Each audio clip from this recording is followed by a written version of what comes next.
Miss Catherine Bernardo, sinabing hindi kayang pataubin ng issue patungkol kay Mayor Alcala. But before that, if you haven't subscribed yet to my YouTube channel, please don't forget to like, share, and subscribe at hit mo na rin ang notification bell for more showbiz updates. Bago tayo of course magpatuloy sa ating updates for today's video, nais ko pong pasalamatan kayo for always watching and trusting this channel. Thank you so much sa inyong laging panonood at palagi ang pagsubaybay sa mga updates po natin. Maraming salamat po. At ngayong araw, ito na pag-usapan natin si Catherine dahil si Catherine Bernardo ang itinuturing na isa sa mga superstar ng Pilipinas. Hindi maikakaila na si Catherine Bernardo ang isa sa pinakamalaking pangalan sa showbiz ng Pilipinas mula pa noon pa man sa kanyang pag-angat bilang artista hanggang sa pagiging isa sa pinakahinahangaan at pinaka-influence sa personalidad sa bansa. Sa edad na nasa late 20s, patuloy pa rin siyang umaani ng tagumpay sa pelikula, telebisyon sa bansa sa edad na at pelikula, television endorsement at social media presence. Ang kanyang mga projects ay karaniwang sinusubaybayan hindi lang ng mga tagahanga kundi pati na rin ng mga negosyante at mga brand na nais makipag-ugnayan sa kanya dahil sa kanyang epekto sa masa.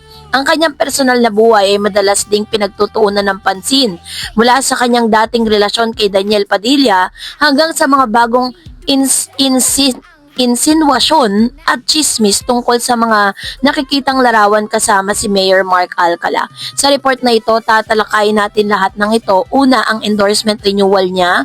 At pangalawa, yung issue tungkol sa posibleng relasyon kay Mayor Mark. At pangatlo, ang mga opinyon at implikasyon nito sa kanyang imahe. Kamakailan lamang ay pumirma Feb 5, 2026 nang i-anunsyo na si Catherine Bernardo ay nag-renew ng kanyang kontrata bilang brand ambassador ng TCL Electronic Philippines para sa ika-4 na sunod na taon.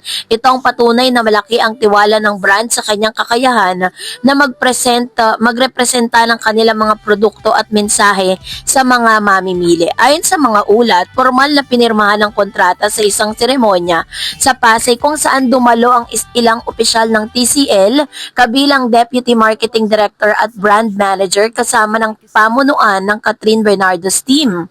So sa pag-renew niya ng partnership, hindi basta ito endorsement, ito isang strategic collaboration kung saan parehong nakikinabang ang artista at ang brand. Para sa TCL, ang imahe at impluwensya ni Catherine bilang isa sa pinaka-trusted at most followed na celebrity ay nagbibigay ng credibility at emotional connection sa kanilang brand sa mga Filipino household.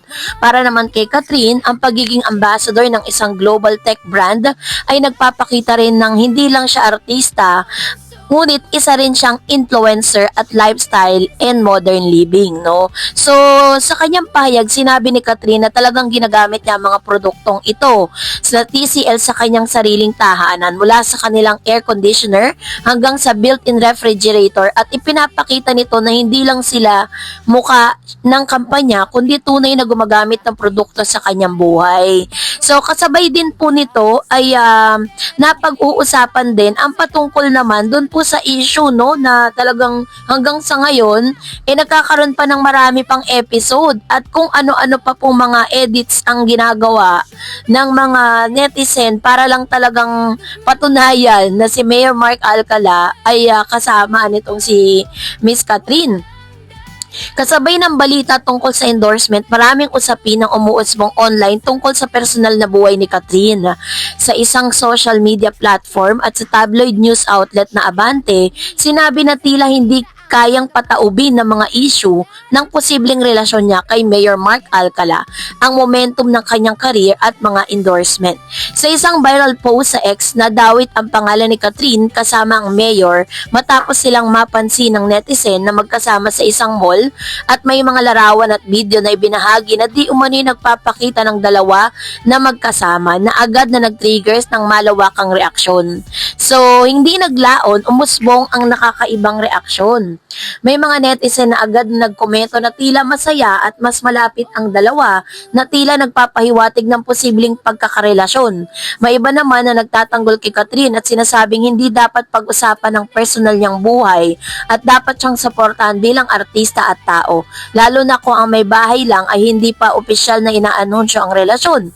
May ilan ding mga fan group na tuwirang pumapasok sa depensa ng aktres at ng mayor sa gitna ng mga bashers at mga kritisismo, lalo na kapag may mga negatibong komento tungkol sa alkalde. Ang mga ganitong reaksyon ay hindi bago kung usaping showbiz logic dahil sa laki ng fanbase si Catherine, bawat galaw niya ay may malaking impact sa social media trends at fan sentiments. Ngunit iba ang naging mga issue dahil sa political figure ang taong nadawit na nagdadala ng dagdag na layer ng kontrobersya dahil sa politicization, ayan, ng personal life. So, sa aking opinion, may mga tatlong pangunahing aspeto na dapat din nating isaalang-alang tungkol sa mga issue ng relasyon na ito. Una, walang official na confirmation. Hanggang ngayon, walang official na pahayag mula kay Catherine o kanyang management tungkol sa tunay na estado ng kanilang relasyon ni Mayor Mark Alcala. Ang lahat ng balita ay nanggagaling sa mga leak photos, social media posts, at tabloid reports. Ito ay typical na showbiz, ngunit hindi ito dapat basta-basta pagiging patunay. Anumang pagkikita ng dalawang tao sa mall o kahit sa isang lugar ay may otomatikong nangangahulugang may romantikong relasyon na agad. Sa showbiz at politics, maraming factors ang pwedeng makaambag. Trabaho, casual na pagkikita o simpleng coincidence lang. So, pangalawa, dapat irespeto rin natin ang kanilang privacy. Maraming fans ang nagsasabing dapat igalang ang privacy ni Catherine kahit na siya ay public figure. Hindi ito nangangahulugang lahat ng aspeto ng kanyang buhay ay dapat gawing public property. Ang labis na pag-speculate at pag-chismis ay maaari ring magdulot ng stress at pagkasira ng imahe, lalo na kung ang isang artista hindi pa handa o ayaw mag-announce ng anumang bagay. Pangatlo, meron po yung implication sa public image at career.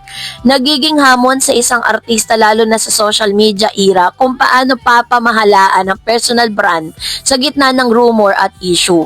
Ang patuloy na mga balita tungkol sa posibleng relasyon niya kay Mayor Mark Alcala na isang politiko ay maaaring magdala ng iba't ibang reaksyon, lalo na sa mga fans na hindi sanay makakita ng isang artista na nakalink sa isang public official. May ilang segment ng fanbase na naiinis o ayaw na nasabing ugnayan dahil sa perception na maaaring maging mapoliticize ang issue o kaya ay makaapekto sa imahe ni Katrina. Bilang isang independent woman, ang ganitong sentiment ay lumalabas lalo na sa mga online discussion threads at kung saan may mga komento na mas bet nila sa ibang public figure tulad ni Pasig Mayor Vico Soto para kay Catherine dahil sa perceived na less drama, less politics vibe. Hindi rin may kakaila na ang malaki ang epekto ng tabloid culture sa pagbuo ng narrative na ito. Sa mga ganitong issue, ang mga articles tulad ng Abante maaring magkaroon ng sensational tone na nagbibigay ng mas maraming atensyon at reaksyon mula sa publiko. May mga pagkakataon na mga ganitong balita ay lumalampas sa simpleng report at nagiging opinionated narrative na maaaring mag-ambag sa further speculation kung ano ang tunay na nangyayari. Sa ngayon po, kahit may mga issue at may mga negatibong reaksyon ang mga netizen at ilan sa mga fans si Miss Catherine Bernardo ay masasabi nating hindi pa rin natitinag itong si Miss Catherine dahil pagkatapos mag-surround ang mga issue at mga videos na sila po ay namataan di umano na sinasabing AI or edited videos ay nagpapatuloy pa rin ang lahat ng kanyang mga endorsement na tila bagay hindi siya coincidence but pinapakita nito na kahit ano pang mga issue ang lumabas patungkol kay Catherine ay hindi po siya matitinag at hindi po yun nakakaapekto sa kung ano man ang meron siya ngayon. So, kaya naman irespeto na lang po muna natin yung privacy ni Miss Catherine. So, that's it for today. For more videos and updates, please don't forget to like and subscribe and please don't forget to follow my Facebook page, DarEds TV and DarEds channel. God bless everyone!